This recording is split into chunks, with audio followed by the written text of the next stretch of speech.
So I've got two complimentary plays coming up here in baseball. So I'm going to take a look at the Astros, Indians, and Red Sox, Braves games for you.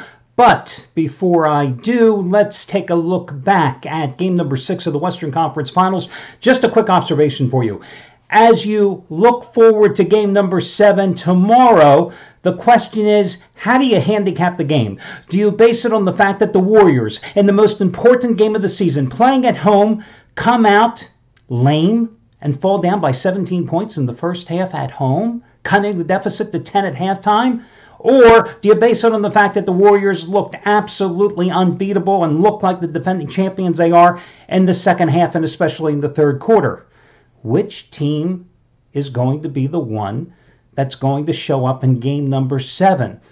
The lackadaisical, lackluster, underperforming team in first quarter and first half yesterday, or the team that has played so exceptionally well throughout the series for the most part in the third quarter?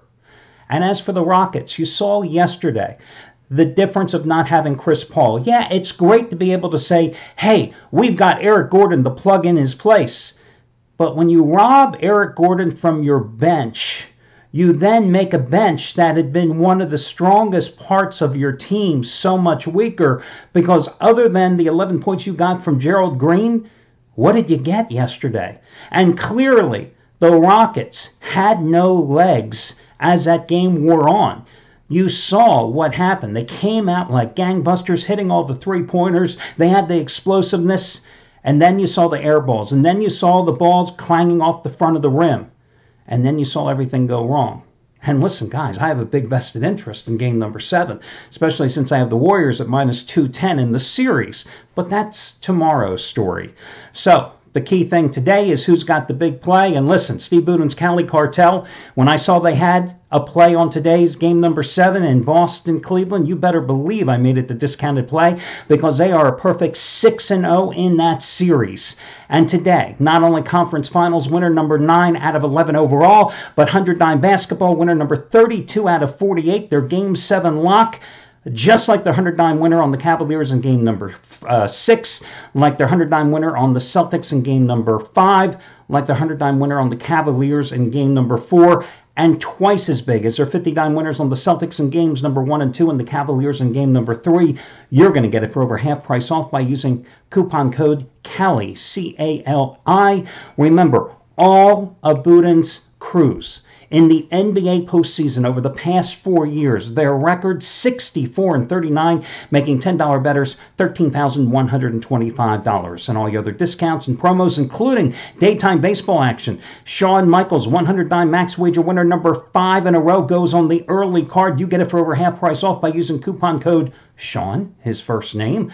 Coming off back-to-back NBA winners with the Warriors yesterday, the Cavaliers on Friday. The Cavaliers on Friday.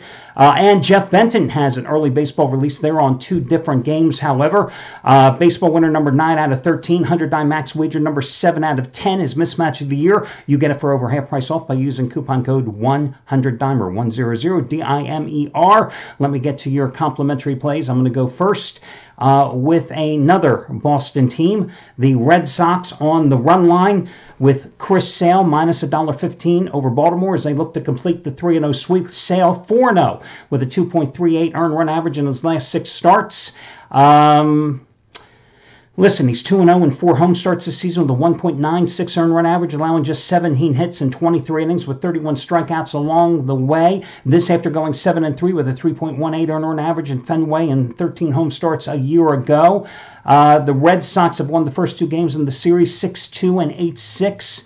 To improve to 8-2 in their last 10 games, winning 6 of their last 7 at home to improve to 17-7 overall at Fenway. And the Braves, who had been on such a roll overall, winning 11 out of 12 at one point on the road, have now started this road trip they're on by losing 4 out of 5 on the highway. So I'm going to lay the 1.5 runs and go with Chris Sale on this one. And then I'm going to take the Houston Astros minus $1.30 over the Cleveland Indians. Jarrett Cole against Trevor Bauer.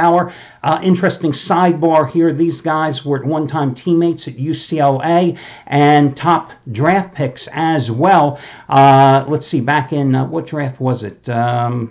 2011. Cole was the number 1 overall draft pick by Pittsburgh. Bauer went number 3. But there was no love lost between these two guys when they were in college, as they reportedly had a very strained relationship. And of course, this is going to be the first meeting between these two since Bauer made that cryptic tweet a couple of weeks ago where he was questioning how the Astros pitchers had been able to improve the movement on their pitches. Now, he didn't come right out and accuse them of using pine tar to alter their pitching grips, but he more or less did accuse them, right? That's what he was doing in that veiled, cryptic tweet that he sent out. So this is going to be an interesting contest, I think. Listen, Trevor Bauer has made 7 career starts against the Houston Astros. Hasn't pitched well in all of them, that's for damn sure, with a high earned run average. But he's 7-0 in those 7 starts. Meanwhile, Jared Cole, the Astros have won 9 of his 10 starts in his first season with the team, including all 5 of his road starts. And personally, in those 5 starts on the road, he is 4-0 with a 1.32 earned run average, allowing just 17 hits in 34 innings. And in those 34 innings, he struck out 48 batters. And opponents are batting just 169 against him this season. I'm going to go with the Astros, who took the first game in this series, first 2 games in this series, 8-2 and 11-2 before losing yesterday, 8-6. They had won 5 straight and 13 out of 16 before losing yesterday's game. In fact, they'd won 7 out of 8 on the road before losing yesterday's game, and they're still 18-8 on the highway. That's why I'm willing to lay the $1.25 to $1.30 with the Astros. So the Astros and the Red Sox on the run line, your 2 comp plays